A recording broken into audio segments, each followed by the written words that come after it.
Assalomu alaykum. Nima uchun insonga maddohlik qilish yomon ish hisoblanadi? Sababi shundaki, men bir kitobda o'qib qoldim. Sen birovni maqtasang, undan so'ragan, ya'ni tilangan bo'lasan deyilyapti. Ya'ni bu qoida ekan. Buning oddiygina misolini keltirmoqchiman.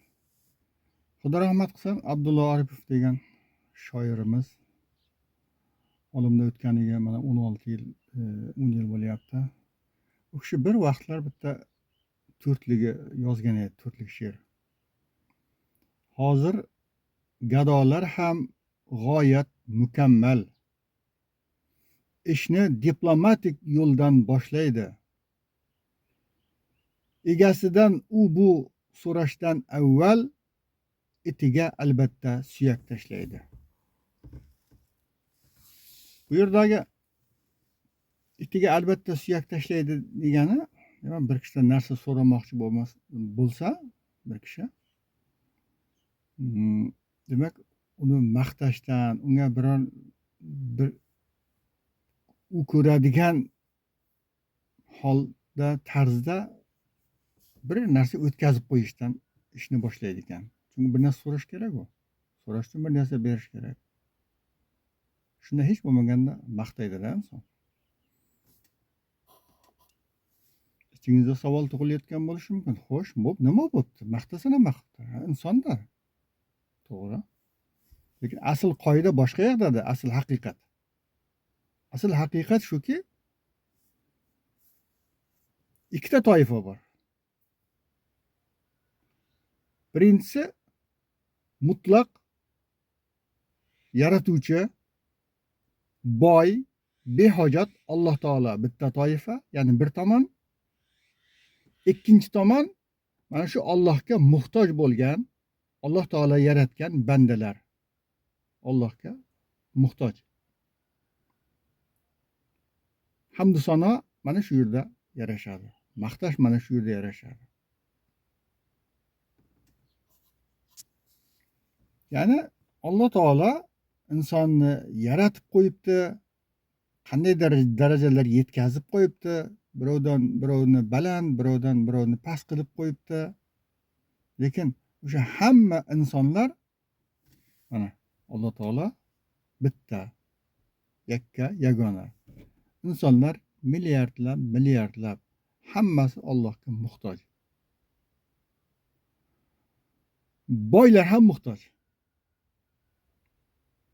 Misol bugungi kunda dunyoning eng boy kishisi deb hisoblanayotgan Elon Musk degan odam ham u Amerikadagi milliarder emas. U endi trillioner. Shu ham Allohga muhtoj.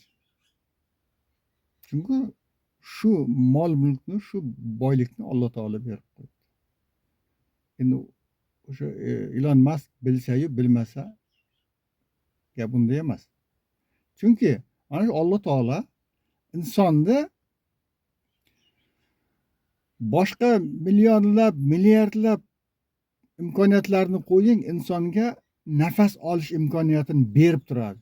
Berib turadi, tasavvur qiling, berib turadi. Har lahzaning bir 10dan 100dan bir bo'lagida.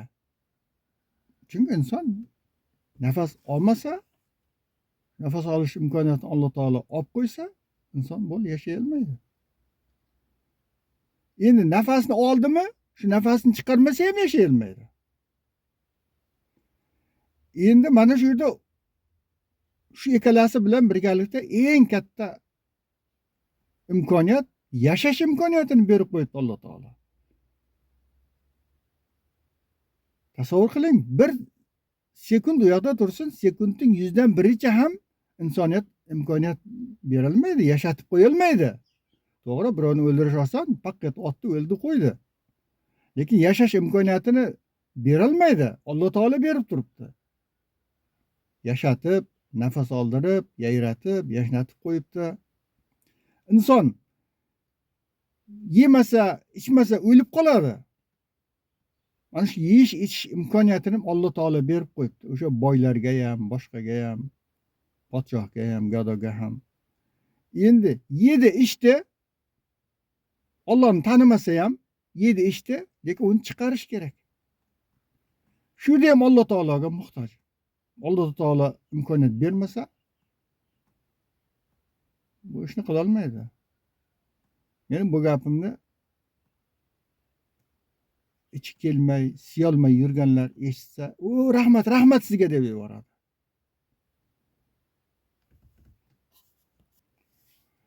Qur'oni Karimda, ya'ni Allohning so'zi Qur'oni Karimda Muhammad surasining 38-oyatida Alloh taolo aytadiki, mana Alloh taolo aytayapti. Ana insonga aytayapti. Vallohul g'aniyyu va antumul fuqaro. Mana mutakabbir, yakka yagona zot mana milliardlab insonlarga aytayapti.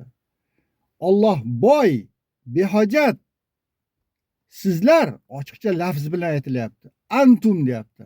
Antumul fuqaro. Sizlar fuqarosizlar. Menga muhtojsizlar deyapti Alloh taolo. Mana hamdni kimga aytish kerak? Mana mutakabbir zot, yakka yagona. Hamma milliard shu vaqtgacha yashaganlar bor. Hozir yashayotgan 8 milliarddan ko'p odam yashayapti. Bundan keyin ham qancha milliardlab odamlar keladi, faqat Alloh biladi. Hamma muhtoj. Boy ham, kambag'al ham, podshoh ham, gado ham, boshqa ham hamma muhtoj. Mana shu yakka yagona Allohga muhtoj. Mana shu mutakabbir zot, ulug' zotga hamma muhtoj. Demak, asl haqiqat mana shu ekan. Bitta Alloh taolo bor.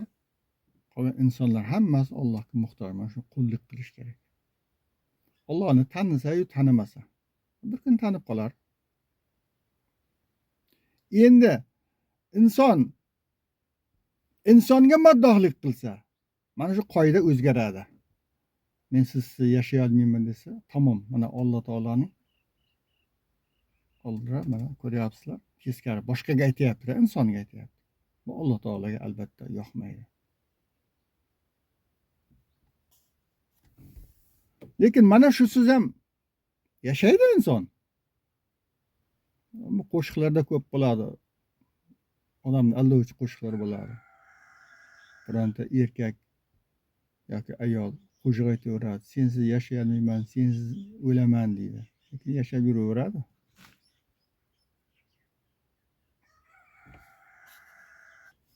Mana shuning uchun insonga maddohlik qilish yomon ish va ayb va uyat hisoblanadi. Men aytayotgan bu gaplarni juda hamma bilmasa ham har holda ko'pchilik biladi. Ayniqsa ham din peshvolari, muftiylar buni juda daqiq tushunadi. Nozik nuqtasigacha tushunadi, nuqtasigacha tushunadi. O'zbekistonning muftiysi Shayx Nuriddin Xoliqnazar prezidentni maqtar ekan, mana shu qoidani buzib qo'ydi. Prezident maqtab yubordi. Alloh kechirsin u kishini. U kishi juda prezident maqtagisi kelsa, avval Alloh taolaga hamd sanolar aytib, undan keyin janob prezident, Alloh taolo sizning gunohlaringizni kechirsin deb, mening ham gunohlarimni kechirsin, xalqimizni kechirsin deb undan keyin maqtash kerak. Endi muftiyning ahvoli shu bo'lgandan keyin muftiydan bilimi past bo'lganlar ahvoli nima bo'lishi mumkin? Muftiy bila turib ana shu ishni qoidani buzib qo'ydimi? Endi qolganlardan nima kutish mumkin? 70-80 yoshli qo'liga galstuklar taqib olgan yosh ulug' qandaydir lavozimlar egallab turgan yoki bir maqomlarda turgan kishilar prezident maqtab yotadi. Chunki muftiy boshlab berdilar. Muftiyning aytgani u fatvo. U oddiy odam emas. Sen Shayx Nuriddin Xoliqnazar bir oddiy bloger bo'lib maqtaganda aybi bunchalik bo'lmasdi.